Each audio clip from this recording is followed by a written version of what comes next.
Welcome to Business Outlook Africa again. I am Vivian Kailoko. Thank you for joining us for another edition, and we still continue with our conversations on women making serious strides in male-dominated areas. And I'm still in the mining industry.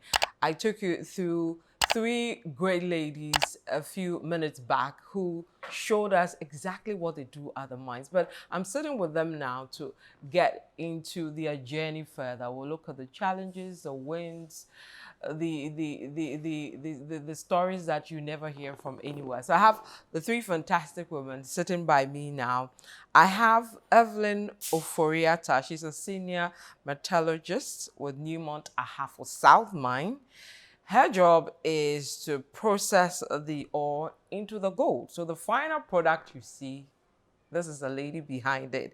And actually, in 2024, she was adjudged the female mine personality for the whole of Ghana. That is serious stuff. So I'm with serious people. Then we also have Wilfred Tebi Amponsa. She's a mobile maintenance scheduler. I She's responsible for keeping the equipment running. So without her, they can't go to the field with the big trucks you saw a few minutes back. They can't have the fleet of cars moving or any other equipment. So she's in the center of operations. And then the cute but beautiful lady you saw trying to get me onto one of those huge trucks yesterday is Cristabel Sewa Kusi. She's a haul truck and Dozer operator for Ahafo. So she ensures that they transport the ore from the point to Evelyn. In between, you have Wilfred in there. So a great team of women who are actually running operations in these two mines, Ahafo North and Ahafo South. Ladies, I'm honored to be here among you. I feel great. How are you guys? Yeah, good. Doing well? Yeah, They're so soft-spoken, but don't be deceived because they are power ladies. But let me start with you, Evelyn. I mean, you are the final person. What does your job entail? I know you ensure that we see the bar, but what is in there?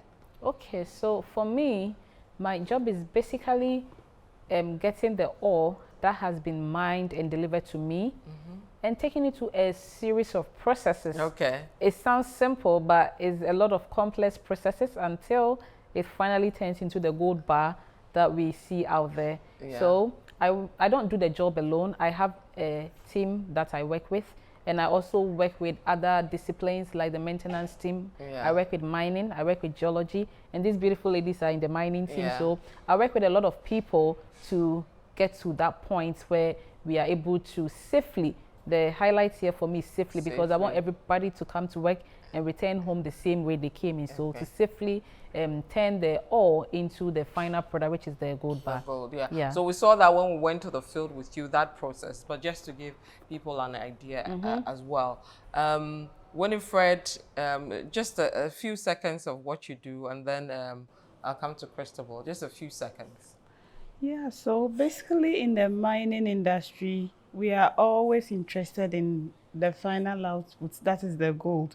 But for us, we look at getting this equipment to transport the blasted material, or let's say the rock that is crushed into smaller pieces from the pit to the process plant. Yeah. Exactly. So we maintain the equipment. We give them light at night. We give them light vehicles. We give them dozers, excavators, all other equipment.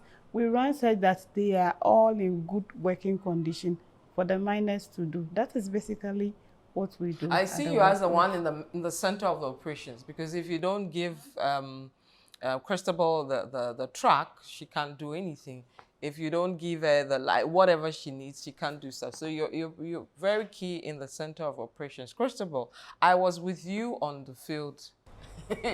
Evelyn and Chris, she nearly gave me heart attack. A huge truck, I had to climb, and I mean, climbing up was easy, but when I was getting down, I was like, gosh, what am I doing here?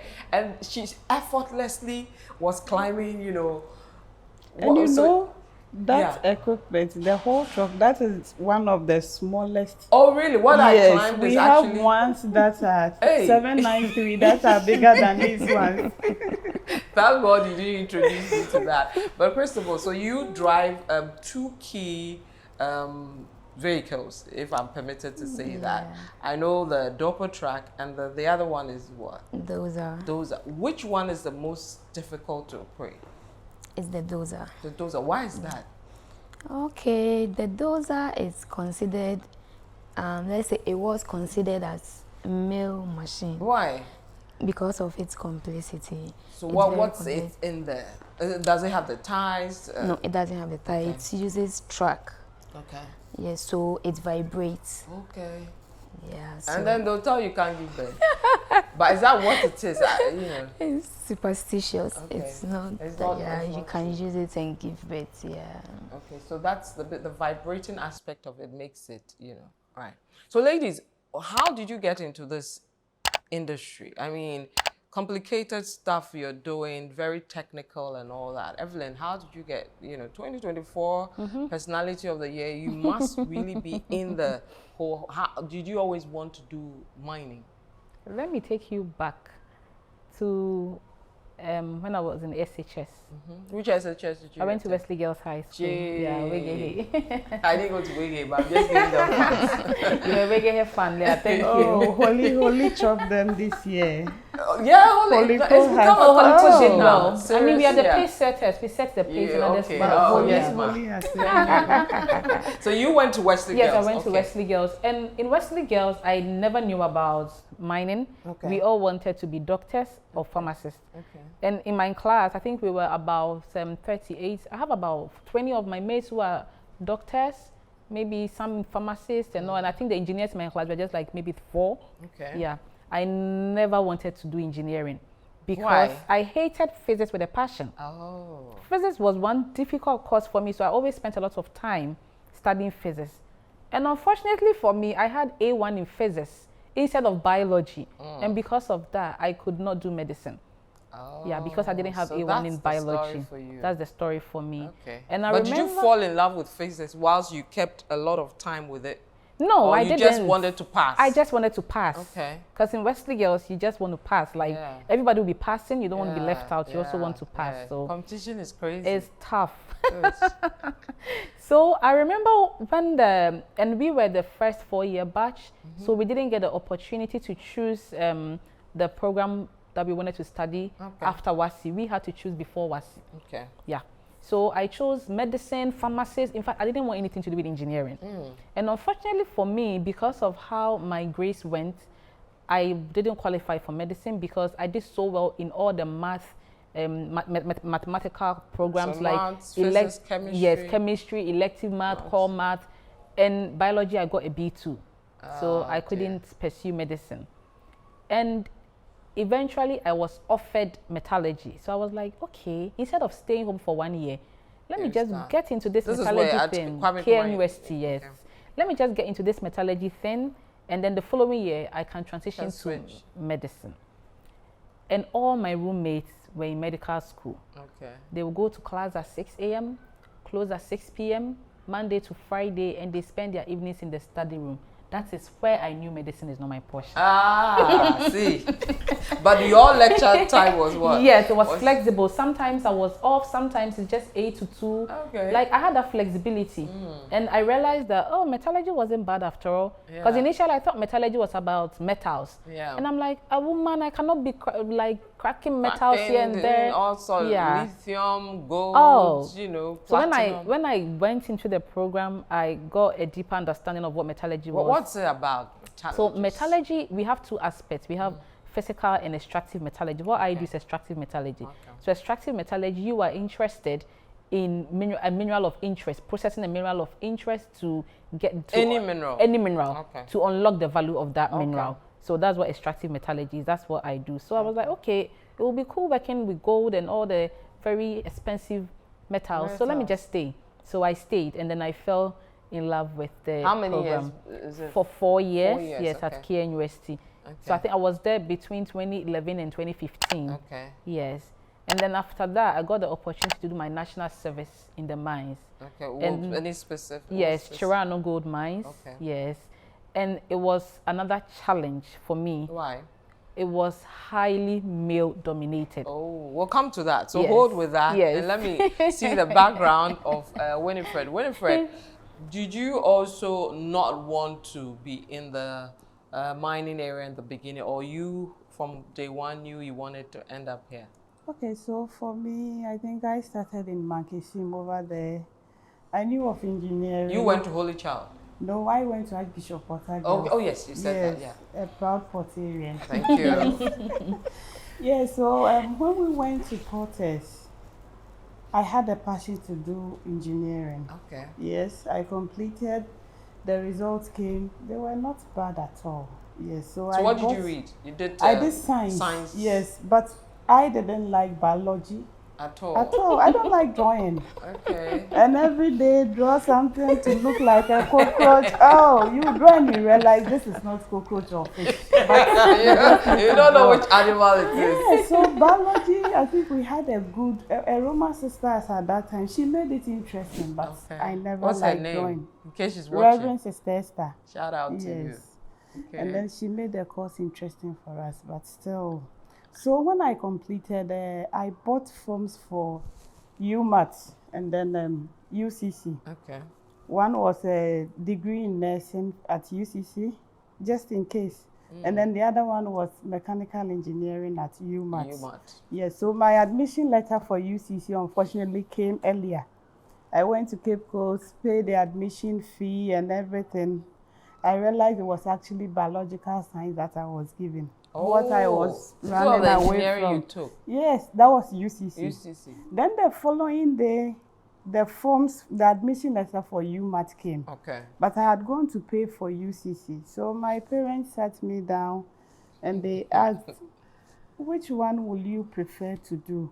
Then I told them I would prefer going to UMAT to do the mechanical engineering. Okay. They got a loan and then paid for. Bless them. Yes. Are they alive? Unfortunately, my father passed away 2 years ago. When I entered the new month, just 6 months, I lost my dad. Oh, sorry. It was a Good Friday, so these days I don't like Good Friday. Sorry. Yes.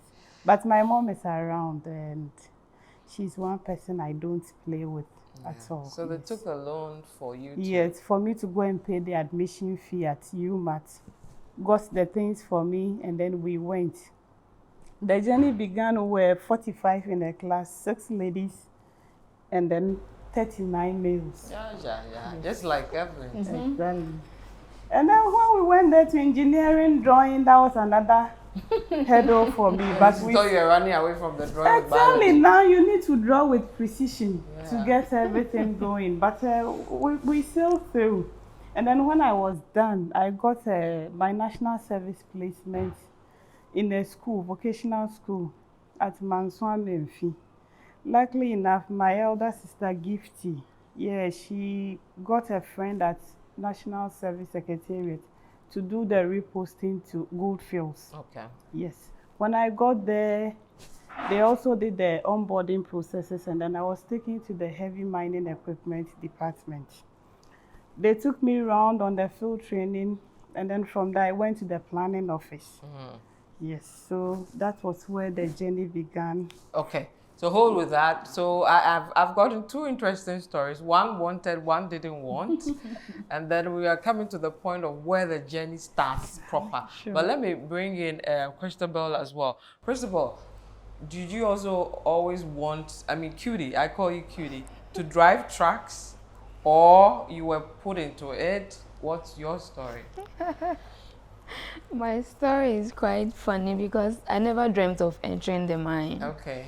Yeah, I was there one afternoon and I had a call from Atem Kotoko, wherever he is. I'm grateful. And he was like, Newmont wants to train females to operate truck. I said, no, I'm not interested. He said, no, you will do it. By force, by fire. I was like, okay. I just said okay and ignored it. Yeah. So I think the following day he called and said, I asked you to bring your particulars and they are still not in. I said, hey, me, this kind of thing, I don't think I'm interested, though. He said, no. You are the only female in the youth group, so you have So to go you were sort of a youth activist? Yes. Okay. So I went to see him and he told me we've been scheduled for exams. So I should go and write the exams. I came, I wrote the exams and I passed. And then we started the training. Yeah. Right. Well, what's your background? I completed the SHS. Which school is this? Diabetes Secondary School. Okay. I like people to know about the schools, for people to know the realness of where you're coming from, you know. So Diaben, that's an Ahafo. No, Takrady. Takrady, okay. So you're Fanti. No, I stayed there. But okay, you're not. All right. So the journey began totally male dominated, you know. What's it like? I mean, I've been in female dominated, male dominated, I've been everywhere, but that's media. But what's it like in the real man's world? So I think we've come a long way. But when I started work in my national service in 2015, it was highly male dominated. At that time, inclusion wasn't a thing like it is now. Now it's a bit it's deliberate, yes, right? Yes, inclusion, every company is making it intentional. Like inclusion is something that every company is embracing now. When I started in my department, I was the only metallurgist in my department. And I had people, you know, people, when I go to the field, some of the operators will tell me, they will tell me like in the Chi dialects that I had the Yemfama Uyabekufie. What does that even mean? Yes. Or women are not employed in this industry, so you are definitely going home after your service. And then I remember telling them that, say, Yabefa nipa fakra ebeyemia. So that's to it. If half a person will be employed, it will be me. It should be you. Yeah. Not because I believed it, but because I just didn't want to accept that I didn't have a chance in the industry. So for me, I would just go to work, do my best. Sometimes, and in the beginning, I think one major challenge was because it's a highly technical and a highly male-dominated industry. As a woman, you would need to like prove your value, consistently prove your value, consistently prove your worth. And I think that's something I had to do. I had to consistently prove that I need like a seat at this table. I deserve a seat at this table. How difficult was that? What were your painful moments in trying to get that seat? There are days that I would wake up, cry my eyes out, wipe my face, and go to work like I'm a strong woman. There were days like that because it got to a point that sometimes it was very frustrating. You didn't know whether things were going to get better or not. But one thing I knew was I wasn't going to give up. Where do you think that edge came from to not give up? Because typically, I mean, somebody will just fall in and that will be it and find another, you know, what kept you? Yeah, I think naturally I'm a highly driven person. Hard. I'm a hard person. I'm hard on the outside, but I'm very soft on the inside. So I'm giving that secret out there today. I'm a very highly driven person. Okay. And I knew where I wanted to be. And I knew that giving up wasn't an option. And also my background would not give me the permission to give up. There was nothing home to go back to. So if I give up, where are you going? Where am I going? Nowhere. All the school. Yes. So I needed to stay resilient, I needed to stay focused, and I needed to stay confident so that I can thrive through all the challenges, because I knew that with time things were going to get better. And yes, things got better with time. I'll come back to you on a day that, you know, it really hit you and what really happened and all that. But Wilfred, you also very male dominated. How did you maneuver? Okay, so when I got there, most of the guys, all they want is for you to let them know that they are men. Yes. So you find a way, give them the fast, respect them. That is, and then everybody you see smile to the person. Okay. It makes moving close to them easily. Yeah. And then when as you say, what to say, like, how is the family? How is the work going? Can you please show me this? He will teach you more than that. And that is one thing that kept me going. Because most of these things, you see the equipment very huge, but they are the people that are working on it. Yeah. They are the people that know where each component or each part is. And you need to transfer it into the system. So if you don't know, you always make mistakes in the system. So I go to them, please help me. This one I don't understand. This one I don't know. What caused this problem? They explain to you. And as they explain, it helps you learn. And luckily enough, I met a man who is also a mechanical engineer. Your husband? Yeah, my husband is a mechanical engineer. You meet on the job proper. We met on the job. At Newmont? No, go full. And we're able to do it 3 weeks to our wedding. That was when people got to know we're actually dating. Oh my God. So that he became a support system. Exactly. He also helped me. And then the people I met at the office too, they were also very open. The Goldfield Planning Office, they were also very open. Come to me, whatever you need, but don't make mistakes before you come in the system. If you don't understand, come to me and then. So you had to work on trust in your case. She was like, I can't fall because where I'm coming, it's not accepted. Yours was trust. I'm from Enyamem, a village after Mankesim. By God's grace, I got to Archbishop Portes. By God's grace, I went to UMAT. By God's grace, I got service at the mining field. Sometimes you go home, go with souvenir, you see my father is wearing it. So it gives you a form of push. You can't fail. And he was a military man, so he gave us we need to survive. Yeah, we need to survive, and that is what kept us. So even when they are pushing you down, you need to find a way to So survival, you know, and for yourself and where you're coming from, right? That's interesting. Was this the same for you, Cristabel? Yeah, basically. Because I completed SHS, and just when I was about going to the uni, my younger sister also completed. And looking at both of us, she was quite timid.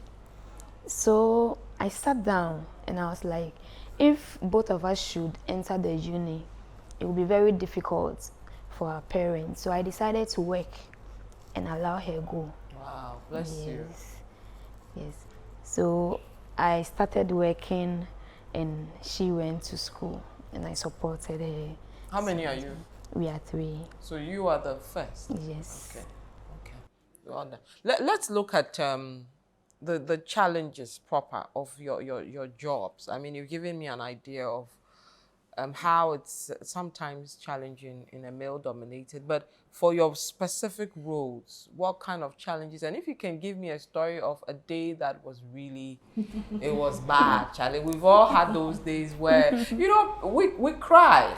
You know, I cry sometimes because you see this and you're like, how would somebody, you know, but you clean the eye and then you get up and go. I say staying down is the failure. As for the falling, you will fall. But it's getting up that it's, you know. So what are some of the, if you can give me 3 each challenges and a worst day you've had? You can start with any of you. For me, I think Chiran Gold Mines was the beginning of my career. It was a formative part of my career, and I am very grateful for the opportunity to work in the company because I met a lot of people who were welcoming. You know, the work was challenging, but you know, when you have the support, people supporting you to get you to the level of your best. They gave me several opportunities that was like the starting point for my career. And because that was the starting point of my career, you know, the start of everything is very difficult. Very, very difficult. Yeah. And most of my challenges was in my first 2 years of my career. Why is that? Well, what happened? I know you were building, but... Yes, I was building because you are new to the place. You are new to the industry. Like I said, and you are just out of school. Yeah. The school setting is totally different. When you are in school, you are provided for, you know, you don't really have the responsibilities. There's nothing on your shoulder. There's nothing on your shoulder. And here you are, the next minute, you are responsible for so many things that any little mistake is going to cost the company so much. So when I was doing my service, the work was very mechanical. Some point it was very mechanical. You know, you have to take some huge quantity of samples, you know, mechanically shake it and all that.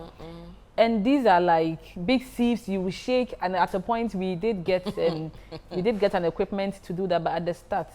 And I mentioned I'm a driven person, and I had a boss who was also very highly driven. He was a great motivation to me. He was called Senior. He was a great motivation to me. Senior is very hardworking, and for me, when I'm at work and my boss has not closed, I don't want to close. Anybody who can close before the boss, I don't want to close. Day. And my boss is so driven that when he sets a target for himself, if he has not achieved it, he's not closing. Good. So as a national service person, I could stay at work till 9. So I take advantage of my boss being there to also do some works in the lab, because I would also want to meet tight deadlines. Because, in the mines, you have deadlines and you cannot let them elapse. Because once it elapses, it means you cannot deliver. That is where I learned how to work under pressure. So when you see that I write on my CV that I can work under pressure, I can truly work under pressure. It has been tried and tested. So like working under pressure, delivering on timelines, that's when I got all that skills. So building the skills from scratch, because I didn't have it in me from the beginning, that made it challenging. And also because, you were the only woman there. So the men cannot relate to the women issues. And you didn't have a woman in the team you could also talk to, yes, or open up to. So sometimes you keep a lot of things in you, right? Because even sometimes when you're trying to explain, they may not really understand it the way a woman will understand it, because they have no experience because of gender differences. So that also was a challenge for me. It was a challenge for me. Then inclusion was not known. It was a big challenge. So this is like how many years ago? You 10 started years. 20s? Yeah, 10 years 16, ago. Right? Yes, a decade ago. A lot has happened. A lot of improvements and advancements. Because I know at Newmont, you guys are doing the 50-50. Is it 50-50? At Ahafo-North. At Ahafo-North. Yes, we are so trying to achieve it. I'm you south. Are south. They are north. Okay. Yes, so we are striving to achieve the 50-50 gender employment quota. So those who are coming on board are very lucky with, Yes, the system improves systems, Yeah. and then inclusion is like more understood. I won't say well, but it's more understood now. And also performance is recognized. Good. Your performance will speak for you. Unlike before, you may do something, right, because you're a woman, it may not carry weight if a man does it. But now that narrative has really changed a lot. So, and this question goes to any of you. The role of the companies in these male-dominated areas to create the environment, how key is it? I know most are now being intentional about it because they want to meet targets and all that, but how key do you think it is, and especially for those who are now onboarding, I believe it is the biggest thing. If the company does not believe in a culture, the people will not accept it. Just as we have a culture in Ghana, every company has their culture, they have their values, they have something that drives the company. And that is what the employees are also going to inculcate and also make use on their day-to-day activities. So if you come to Newmont, inclusion is a value. Once it is a value, it means that it is the building block of the company. And so you will need to comply. It's imbibed in you. It's imbibed in you. Culture. Yes, it's a culture that we are all striving to live. So once the company believes in it, it helps. Because if you go to a company that does not believe, I know some companies that do not believe in inclusion. I'm not going to mention any company's name, but I've heard of companies that do not believe in that. They don't believe women deserve higher positions. They don't believe women need to lead men. A man should rather lead a woman. So if you're working in that company as a woman, there's no way you can advance. But here I am. I came into Newmont as a metallurgist. And I've been in Newmont, I'll be 6 years in July. I have changed positions twice already. There's been a physical seeing of the growth path. Yes, the growth path is clear. And that led me to become the female miner of the year for technical for 2024. We'll talk about that because that's a huge one. Congratulations. Thank you. But let me come to Wilfred. One of the toughest days for you in this job, this role, that you cried and you nearly packed out.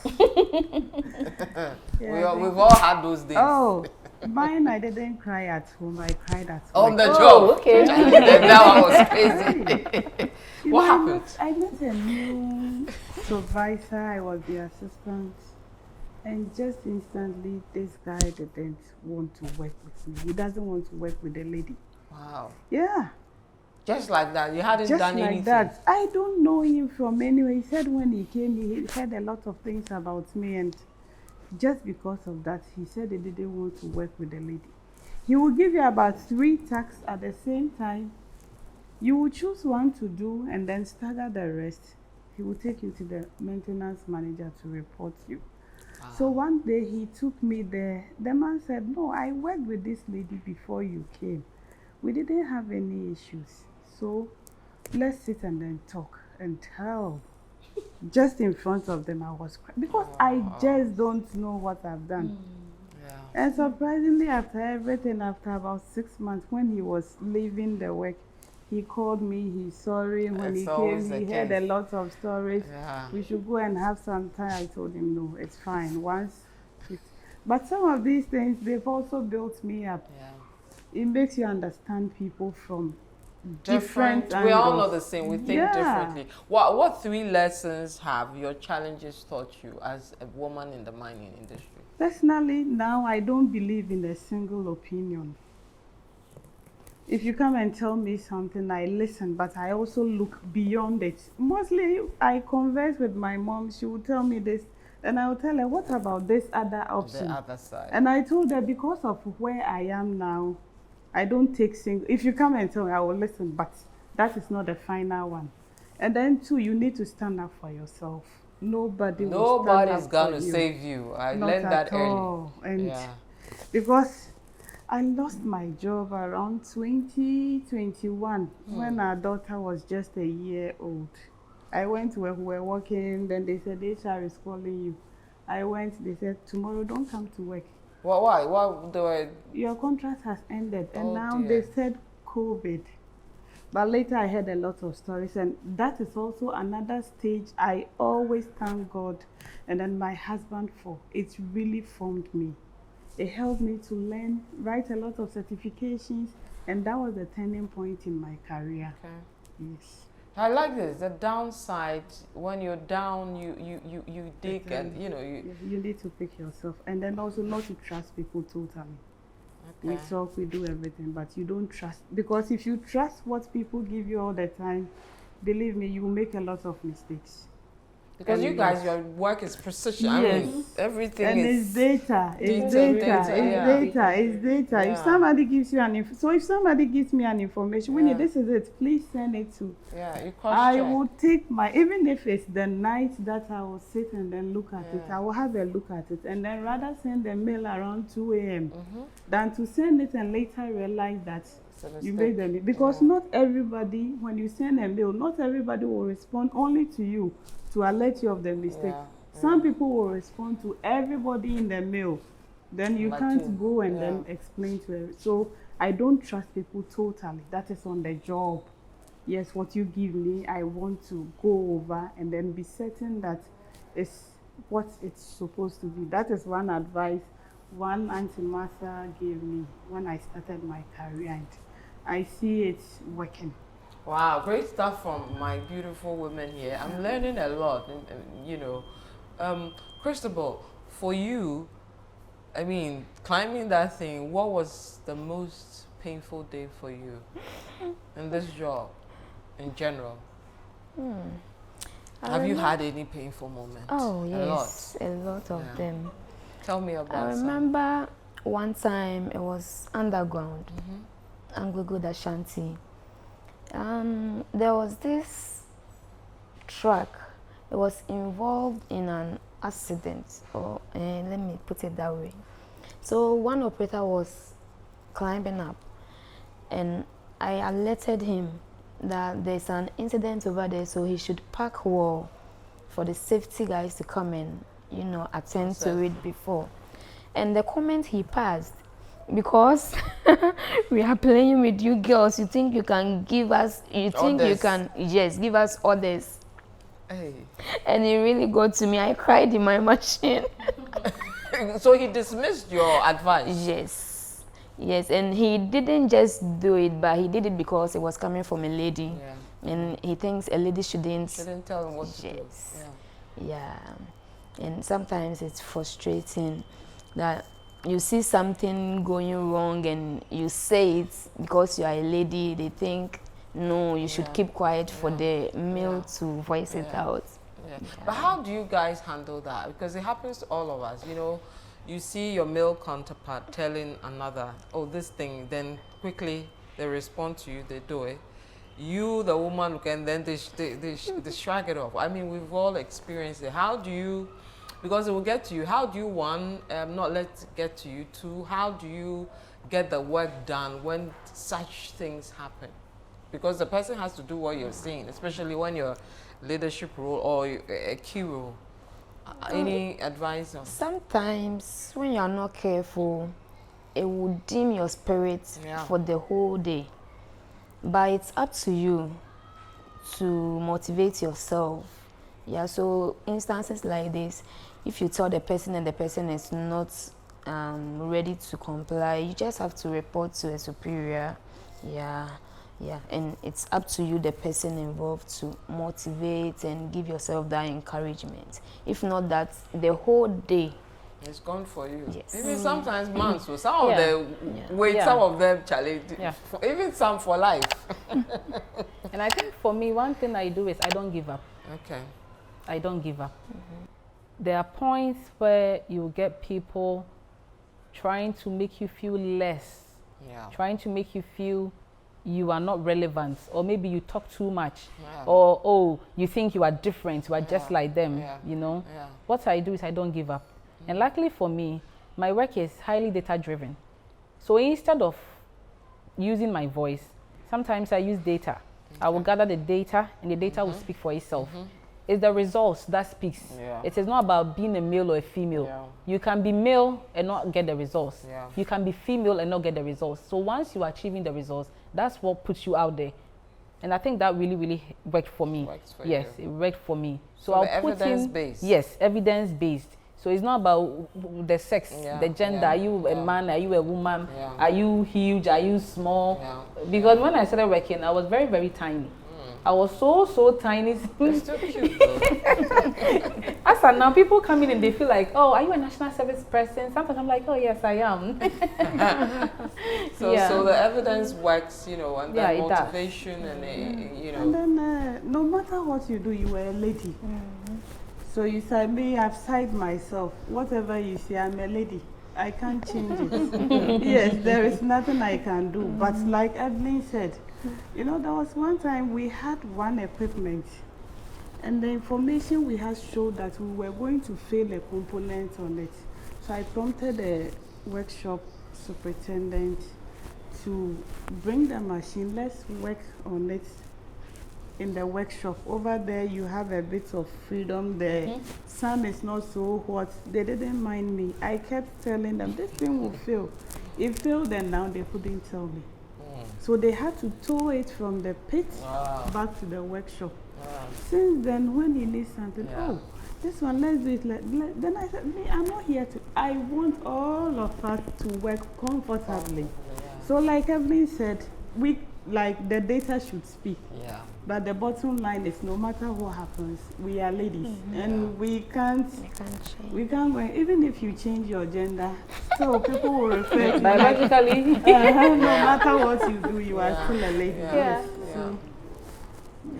That's interesting. Do you guys think, from your experiences and what you've gone through, we still need to prove a point as women in the industries we find ourselves to get a seat at the table? Do we have to? We have to. Okay. I think it's not entirely done. You know, there will be company culture, but we have our cultures at home, right? The Ghanaian culture. The Ghanaian culture is imbibed in us to the core. It is what formed us before we came into this company or any other industry you are in. So it's difficult to eschew everything entirely and say, oh, okay, she's a woman, let me see what she has. Because, you know, when men when men are employed in various industries, they are employed because they feel like, oh, this guy has the knowledge, the skills, the experience. Yes, the experience. But when a woman is employed, oh, she's employed because we want to meet the quota. Yeah. Oh, she's employed because we just want to prove a point. They think it's not via merit. Yes, they feel like it's not via merit. So whatever a woman earns is just because she's a woman. Yeah. And that is not true. Yeah. It is not true. Yeah. So it's like we still have to prove that point, because just a few of Ghana, the population of Ghana, how many of us are in this industry where we are getting to understand that women are earning what the positions they are in because they deserve it. They have worked for it. They've earned it, and it wasn't just handed over to them. Yeah. So it is still a battle. It is still a battle. Will we get there anytime soon? In terms of this 50-50, 60-40 mindset, considering our culture as Africans? I think we have to work on that from the grass roots. We need to get to the younger ladies before they get to the universities, and that's something that we do here at Newman with the Women and Allies, and then the BRG group. We do that. The Move BRG group, we do that. We organize community outreaches. We go to the schools. We try to get the younger people, not just the females, even the males, because we don't want it to get to a point where the tables will turn, and the women are working and then the men are home. I think the new education reports, I think from last year, the girl child thing is become very successful. Yes. Now the boy child is suffering. Yes. So like I was saying, we need to be careful. Yeah, we need to be careful. Because we have sons. Yeah, we have sons. Yeah, we have brothers and all that. So we do that. And personally, I also try to go on a few outreaches here and there with some of my friends, because the work is a lot. Yeah. We cannot leave it only to the BRG groups. Okay. As individuals, we need to make sure that we are putting in our quota to help drive that female empowerment initiative. Yeah. We need to do that. So it is not going to end now. If we do not start from the bottom, whilst the ladies are growing, then we cannot get them. Yeah. Imagine Cristabel didn't get somebody to encourage her. And it was a man. It was a man. Yeah. It was a man that encouraged her. Bless him. Yeah, bless him.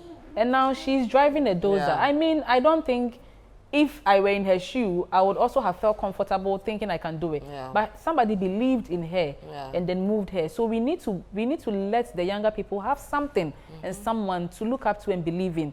So that will be the drive for them to also want to be in the positions that we are in. Because if you're out there, you don't hear nice stories about industries like the mines. You don't.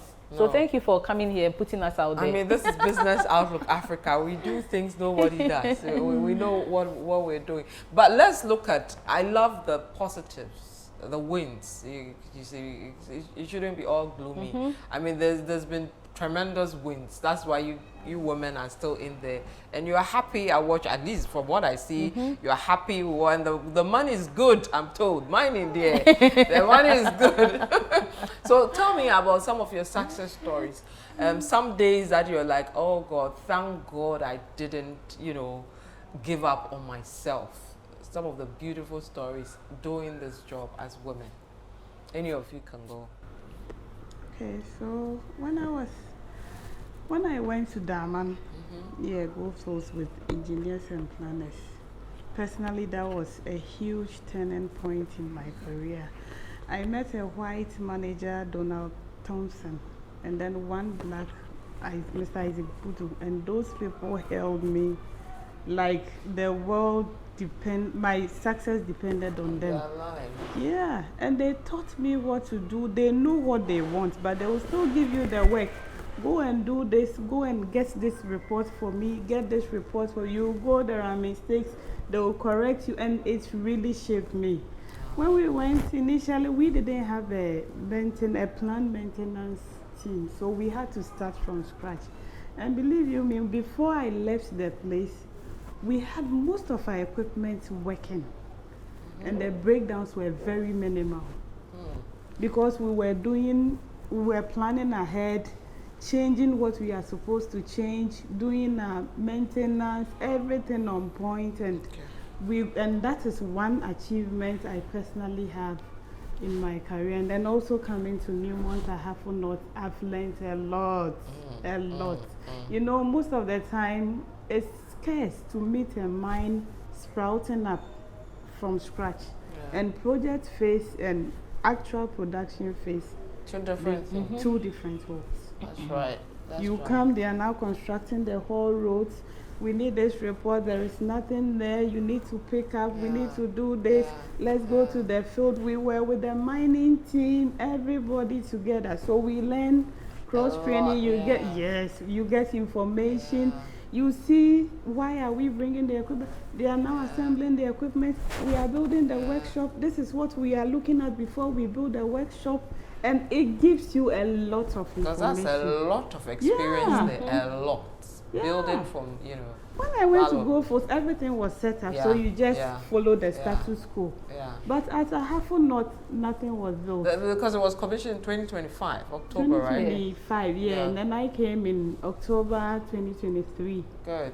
Yes, we had a smaller workshop there, but we brought the equipment from Ahafo South to Ahafo North. So now you know when you are transporting, you need to get this NEDCO team, you need to get police escorts, you need to do this, and it was fun.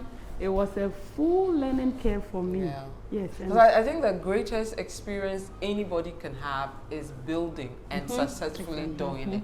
And if you have that on your CV in your life, it's something else. So that was one of your wins. Okay, so for me, I've had a lot of highlights in my career. I've been blessed, fortunate, but behind all the highlights, I've had a lot of support, a lot of people supporting me.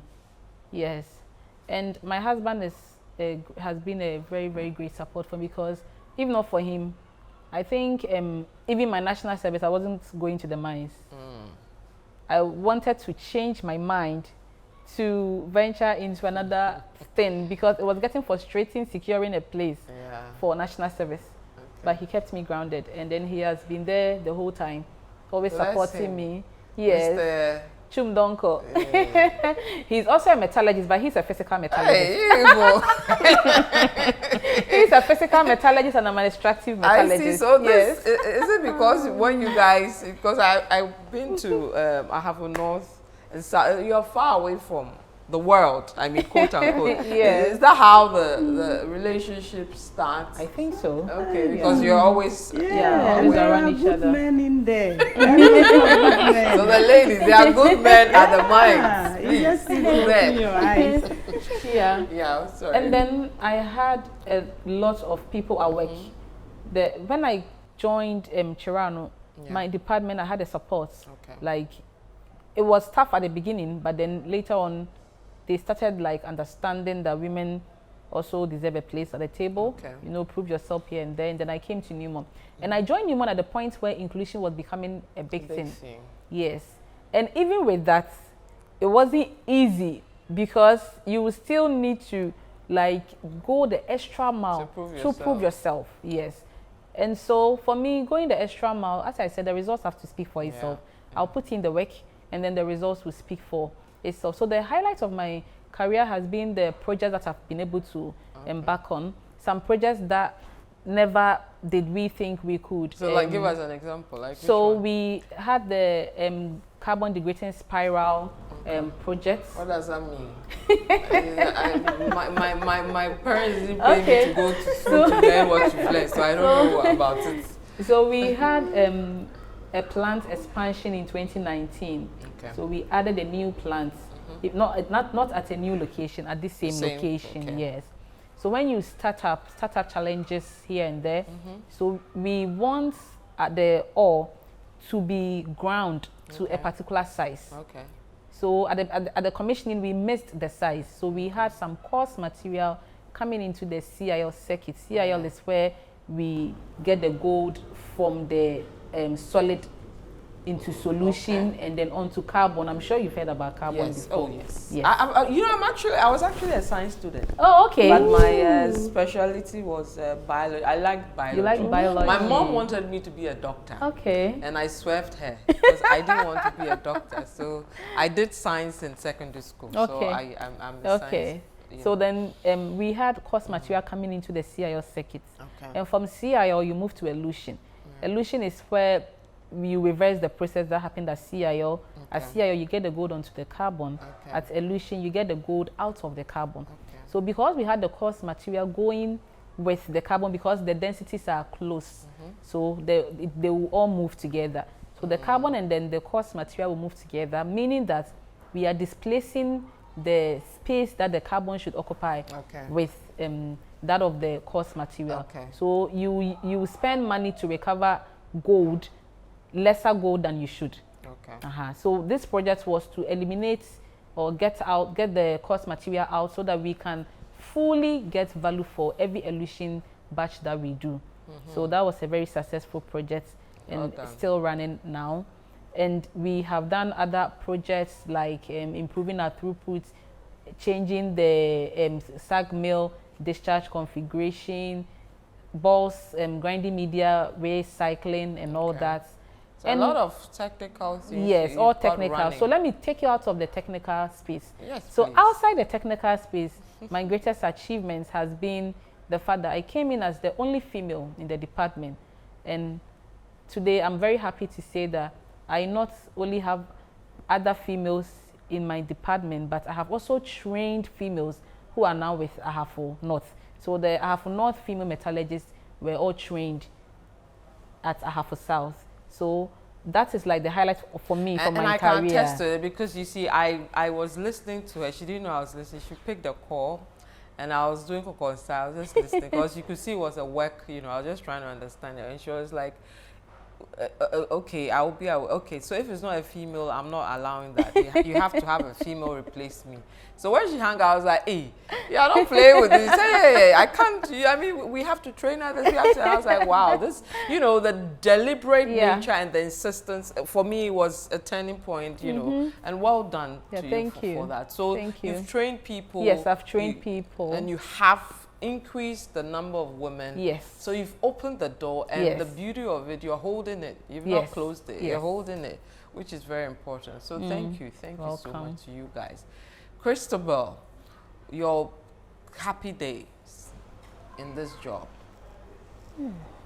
There's been a lot. A lot. Me, I was happy yesterday when I drove with you in your car. I was scared. My production team lead told me when I came off the track, hey, you were visibly shaking. I said, is this showing in the video? I said, yeah. And I watched the video that Sammy sent to me, and the way I was even struggling to get, I was like, hey. So, I mean, even driving that is a happy day. But of course, I'm sure you have your own happy days. Yes, a lot. Even looking back. Yeah. Looking back, if you look back at what you've done, achieved over the period, what you've achieved, journey. Yeah. You're happy. Sure. Content. Sure. I'm very content, even though I'm not aware I want to be. At least you are, towards them. Yeah. And I'm very content. At least I've been able to help my sisters complete uni, and I'm now concentrating on myself. Yeah. So I'm very happy. Yeah. Right. Now I'm wrapping up, but you won 2024 Personality of the Year. I mean, mining, a woman. What was it like? And this is a national award. Yes. So I'm just remembering that day, and I felt. Did you see it coming? Sammy pushed me. Okay. Sammy, to apply or something. Yes. So. Okay. So Sammy's a great guy. Yes, great I guy. mean the kind of belief Sammy has in me, it's he's also amazing. He's proper Osofo. We have some Osofos that are bad, bad Osofo. You just meet people who believe so much in you, Yeah, and then you have no option but to believe in yourself that much. Because you're like, hey, this pressure. Am I like that? Am I really like that? Yeah. So Sammy said, Evelyn, you need to apply for this. I said, Sammy, this one there is not in me, because the previous year I went in with a stronger application, and then I wasn't successful. So the following year I was like, even last year I went with a stronger application, I wasn't successful. This year I will not go. Sammy was like, no, you need to. So then again, I had my husband help me. So he believed that, yes, we put the writing together, and it was a short notice thing. So my husband helped me to put the write-up together and all. And on that day, I really felt humbled. I was just looking at how far God has brought me. My background, I never in my life thought I would ever be a first in anything. I became the first female senior metallurgist in the Africa region of Newmont. And then I went on to become the first female to win the award in Newmont's Africa as well. So for me, this is even Africa. I was even saying Ghana. Sorry. No, so this is Newmont Africa. So the award is for Ghana, but then in Newmont Africa region. So for me on that day, I just felt a lot of gratitude. I could just think back at how far God has brought me, and how many people He has used to raise me. I do not come from a place of plenty. Comfort. Yeah, my father, nobody knows my father. I always tell people, nobody knows my father. My father doesn't know anyone. Nobody knows my mom. My mommy doesn't know anyone. So automatically, I don't know anybody and nobody knows me.